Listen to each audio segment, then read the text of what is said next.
Hello, everyone. Welcome back to Bookish English Podcast. I was born into a rich and important family in Tyrone, Ireland. I was the younger of two daughters, and we were the only children. My sister was 6 years older than me, so we didn't play much together when I was young, and I was only 12 years old when she got married. I remember the day of her wedding well. Many people came, all of them laughing, singing, and happy, but I felt sad when my sister left with her new husband, Mr. Carew. She was always very nice to me, nicer than my mother, and so I cried when she went away to her new home in Dublin. My mother and father didn't love me. They wanted sons, and were not very interested in me. About a year after my sister got married, a letter arrived from Mr. Carew. He said that my sister was ill and that she wanted to come home to Tyrone and stay with us to be with her family. I was sad that she was ill, but also very happy about her visit. "They're leaving Dublin on Sunday," my father told me, "and they're arriving here on Tuesday evening." Tuesday came, and it was a very long day. Hour after hour came and went, and I listened all the time for my sister and her husband. Now the sky was dark, and soon it was midnight, but I couldn't sleep. I listened and waited. Suddenly, at about 1 o'clock in the morning, I heard a noise far away. I ran out of my bedroom and down to the living room. "They're here! They're here!" I called to my father, and we quickly opened the front door to see better. We waited there for a few minutes, and we heard the noise again, somebody crying far away in the night. But we saw nothing. There were no lights and no people there. We went outside, waiting to say hello and to help my sister with her bags. But nobody was there. Nobody came. I looked at my father, and he looked at me. We didn't understand. "I know I heard a noise," he said. "Yes," I answered. "I heard it too, Father. But where are they?" We went back into the house without another word. We were suddenly afraid. The next day, a man arrived and told us that my sister was dead. On Sunday, she felt very ill. On Monday, she was worse. And on Tuesday, at about 1 o'clock in the morning, she died, at the same time that we were outside the house in the night waiting for her. I never forgot that night. For the next 2 years, I was very sad. You could say that I stopped living. I didn't want to do anything or speak to anyone. Mr. Carew soon married another young woman in Dublin, and I felt angry that he forgot my sister so quickly. I was now the only child of a rich and important family. So before I was 14 years old, men started to visit our home. They wanted to meet me and perhaps to marry me, but I didn't like any of these men, and I thought I was too young to be married. When I was 16, my mother took me to Dublin. "Dublin is a big city," she said. "We're going to meet richer and more interesting men than the ones back home in Tyrone. We can easily find you a good husband in Dublin." In Dublin, I began to be happier. I met a lot of friendly people, and I went dancing every evening. A lot of young men came to speak to me and asked me to dance. I liked talking to them. I started to live and laugh again, and I didn't think about my dead sister all the time. But my mother was not so happy. She wanted me to find a husband quickly. Night, before I went to bed, she came into my room and said, "Do you know Lord Glenfallen?" "Oh, yes," I answered. "He's that ugly old man from Carilla." "He's not ugly, and he's not old, Fanny," my mother said quickly. "He's from a very rich and important family, too. And he wants to marry you. He loves you." "Loves me?" Wants to marry me? But he's making a mistake, Mother, I said. I don't love him. I can't marry somebody I don't love. Think about it, Fanny, my mother answered quietly. He's a good man, and he wants to marry you. You're a very lucky young woman. My mother left the room, and I sat quietly for a long time. Lord Glenfallen was a nice, friendly man, I thought. I didn't love him, no, but I did like him. He always talked about interesting things. I never felt happy at home with my mother and father, but I always felt better when I talked to him. The next morning, when I saw my mother, I said only one word. Yes. Lord Glenfallen and I got married the next spring, and 2 days after our wedding, we said goodbye to my family and left Tyrone. 3 days later, we arrived in Carilla, and I saw my husband's beautiful house for the first time. It was near a river, and there were many trees and flowers in the garden. Birds sang in the trees, and the sky was blue. I stood next to him and looked at it all, and I felt very, very happy. Come, my love, said my husband. You must come in and meet Martha. She cooks and cleans and knows everything about the house. So we went into the house. Martha, a friendly old woman with smiling blue eyes. She showed me around the house. Suddenly I felt excited to be there. It was a very happy place. Women sang in the kitchen, men built fires in the living rooms, and there were dogs and cats everywhere. Come with me now, madam, said Martha, and look at your bedroom. Then we can take up your bags, and you can wash before dinner. I followed her, and soon we arrived at a big brown door.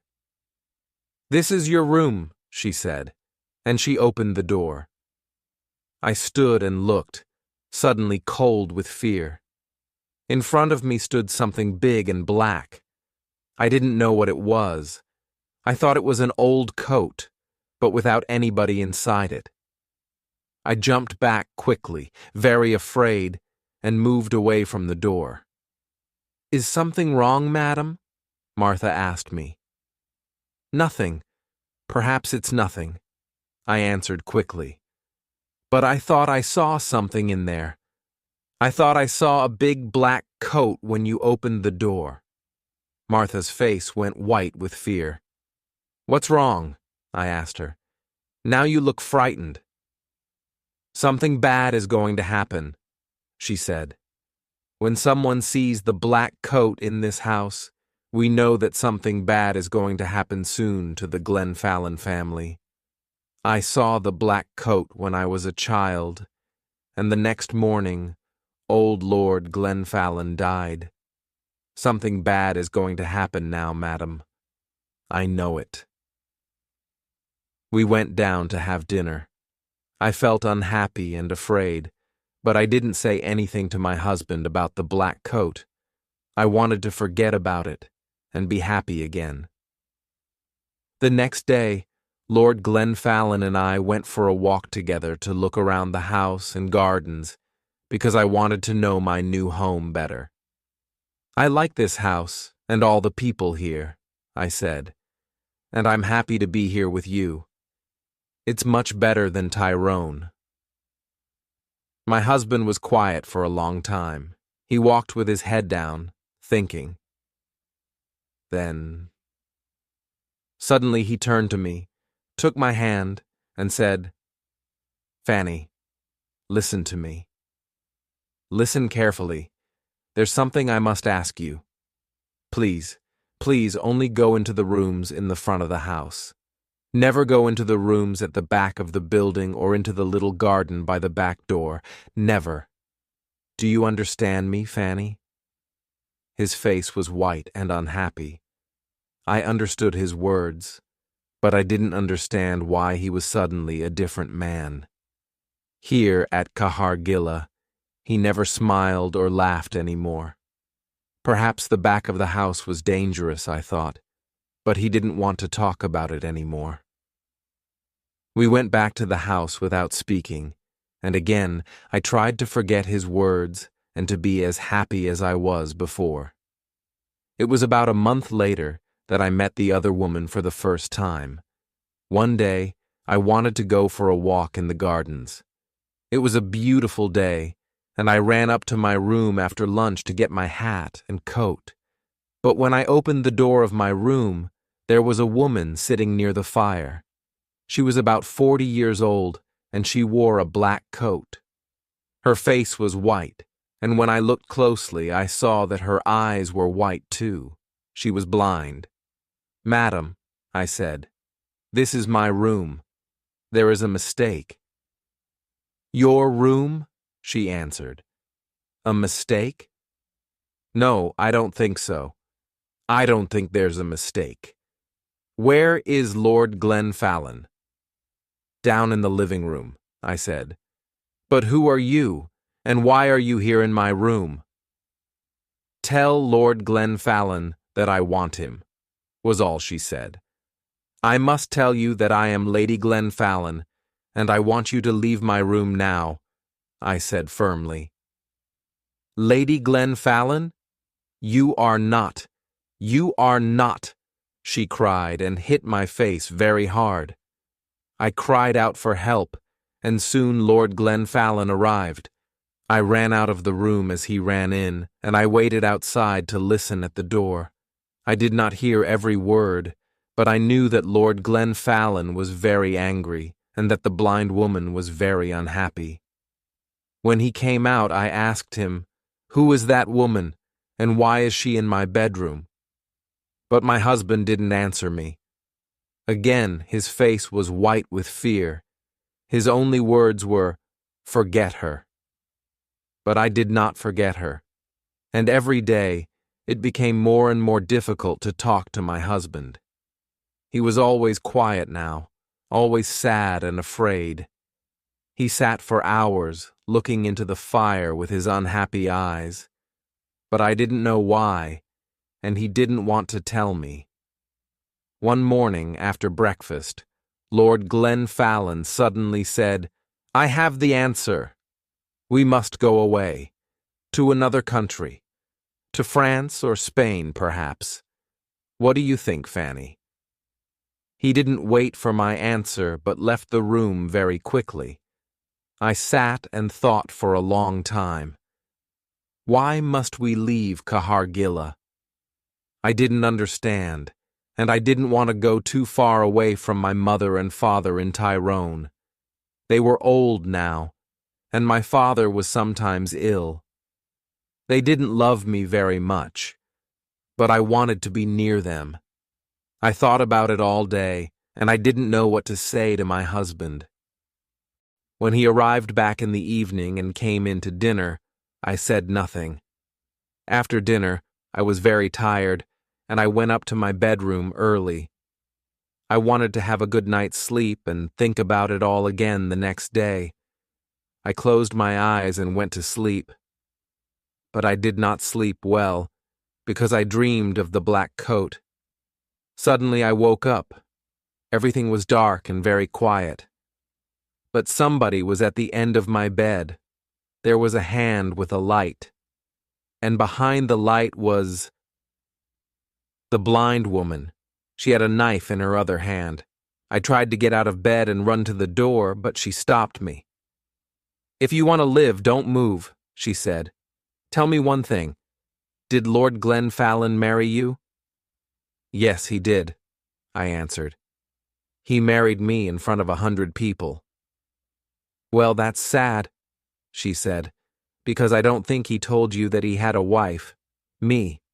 I am his wife, not you.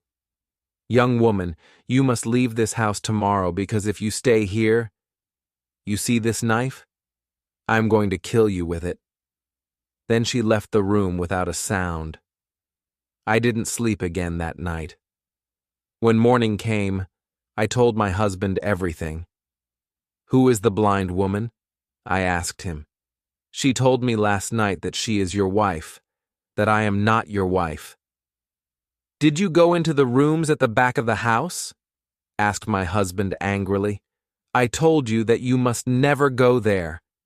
But I didn't, I answered. I was in my bed all night. She came to me. Please tell me what is happening. My husband's face was white again, and he didn't speak for a long time. Then he said, No, she is not my wife. You are. Don't listen to her. She doesn't know what she is saying. And he left the room. I ran to find Martha. I didn't like this house anymore. My husband was a difficult man, and I didn't understand him. Who was the blind woman? I wanted to know everything. Don't cry, madam, said Martha, when I found her. Sit down and listen to me. What I am going to tell you is not very nice. The blind woman, the woman in the black coat, is dead. You saw her ghost. She was married to your husband, and she was Lady Glenfallen. Nobody knows how she died. Her bedroom was at the back of the house. Somebody saw your husband with a knife in his hand on the night she died. But did he kill her? Nobody knows. When we found her, the knife was on the floor next to her. And her eyes. Somebody cut her eyes out after she died. Perhaps he didn't want her to see his other women, his next wife. You. I didn't wait to speak to my husband again. I left that day. I was too afraid to stay another minute at Carilla. I knew that the blind woman was going to come back again and kill me. I said goodbye to Martha, took my bags, and told my driver to take me back to Tyrone Groan. I am happy living here with my mother and father now. The house is quiet. I sleep well each night, and they are friendlier to me than they were before. Sometimes my dead sister visits me at night, but I am never afraid. She tells me that the blind woman is trying to find me at Carilla and that she wants to kill me. She is jealous of me, but she can never find me there. She must wait for the next Lady Glenfallen